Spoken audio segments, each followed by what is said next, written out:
Welcome to News in Nigeria TV, and it's another beautiful week. Okay, so over the weekend we saw what Abike Dabiri, the Director General of the Nigerian Diaspora Commission, has been able to do. For me, I think it's not something to be proud about.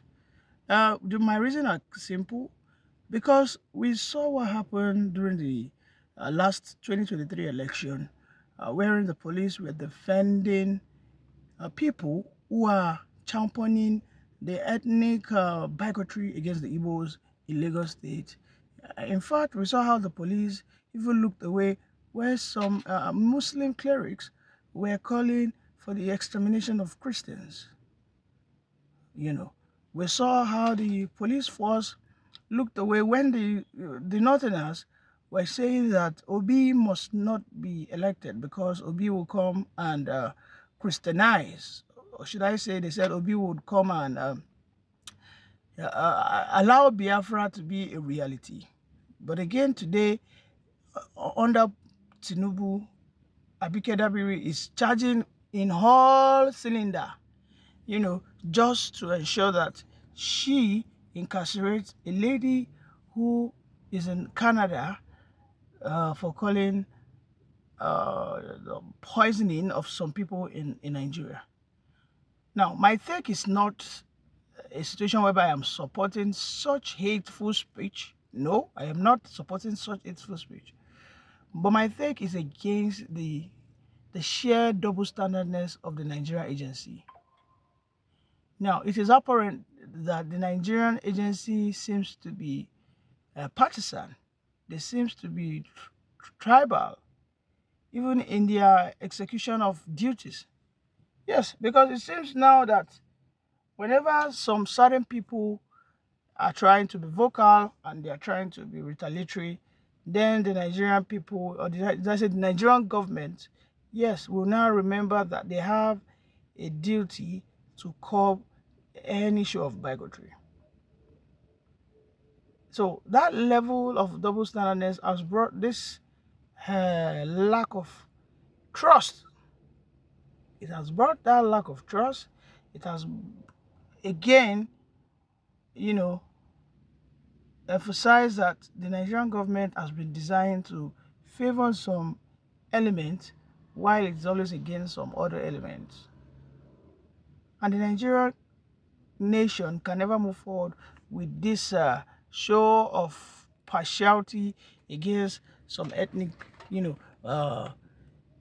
yes, some ethnic group. Because why will a person like Abike Dabiri go all the way? She's pulling all the strings. The lawmakers are pushing so hard just to ensure this lady is being returned back to Nigeria, which, by the way, Nigeria today is more or less like a hell. It's more or less like a hellfire. I am on my way back from Benin Republic, and Benin Republic, I must tell you that Benin Republic, to a very large extent, is more organized, more peaceful. You can sense the rule of law. You can sense the law and order in the people, the way they do, the way they drive, the way they even speak. These are people who are well cultured. But again, now I'm back in Nigeria and I can sense the high level of, you know, manner, mannerless attitude. Everybody's just disorganized. Everybody just want to do anything that he likes. And then nobody's calling out the president, who should, at every point in time, direct the citizens' morality. But the government is always ready to look for a scapegoat. And unfortunately, Amaka today will be arraigned. She should be arraigned in the court, whereby they want to probably sentence her for pushing hate speech. I mean, she might even get so much penalties or whatever, which it's a fight she never started, by the way. So I think I agree with the Nigerian people who have been calling Abike Dabiri to also put equal measures of effort to fish out those that started this battle, those that started this fight. So she shouldn't be given such excuse that, no, that this is not a, this has nothing to do with our own jurisdiction, that she is all about diaspora, that the police force should go and arrest FC Oluomo. And you know that the Nigerian people immediately forwarded that message, they retweeted that message, they mailed that message to the Inspector General of Police.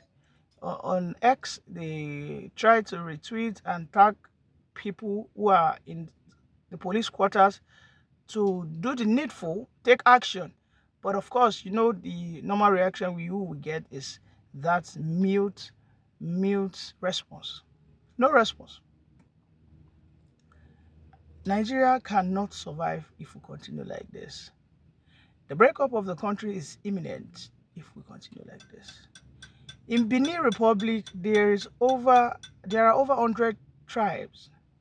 In the Benin Republic, they have their own northern tribes. In fact, I was surprised that I found some tribes who are so similar to the Igbos.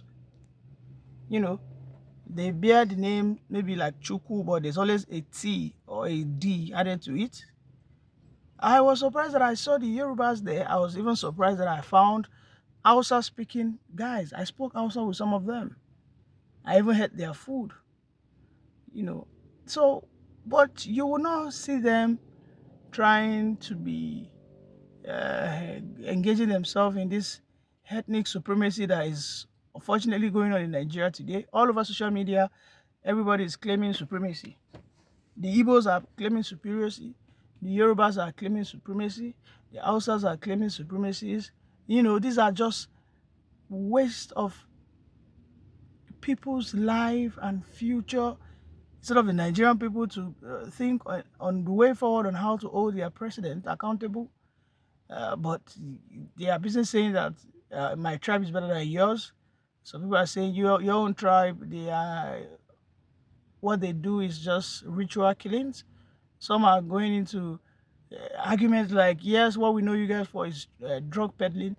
What we should understand is if the Nigerian government was up, running and effective, I don't think anybody will be having such discussions.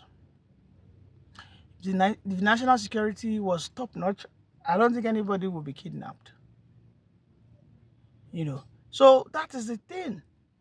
Ritualism, drug trafficking, robbery, banditry, all these things are making waves because the government has failed.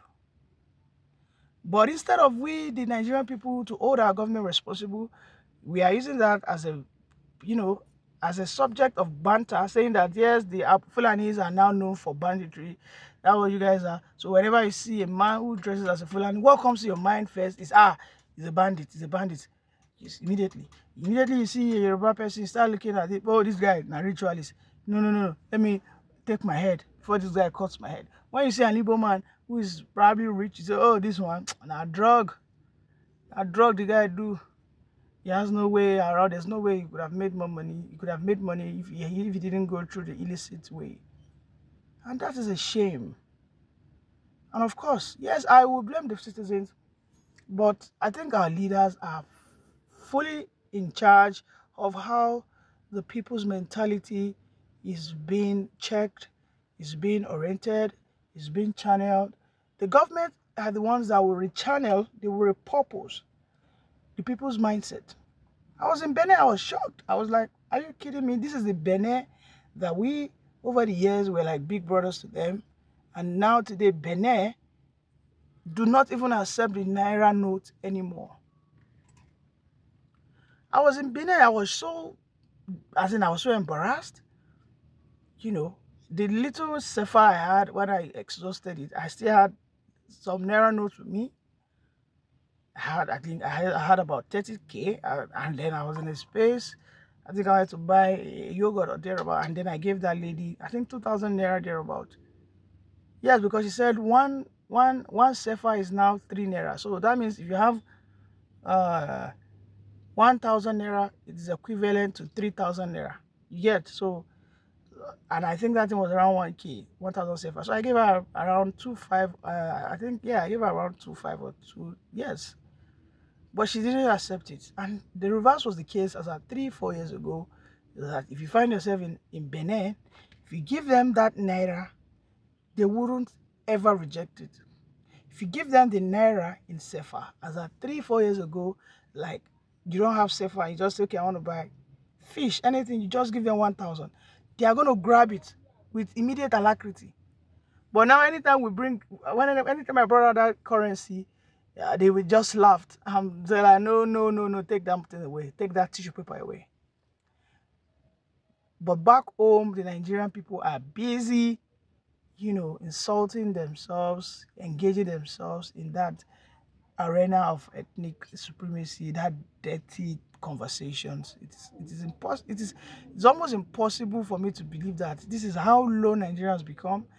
Of course, it's all due to these leaders that we have in position of power. We Nigerian people must understand that these people who are the leaders, people like Abike, Tinubu, and co, they will be able to continue to perpetrate their poor level of governance upon us if we, instead of focusing on them, we would rather fight ourselves. It's a pity that Nigeria is not trying to learn from its past mistakes and its ongoing mistake. Yes, thank you for joining us. Please kindly like, subscribe, and share. Bye for now.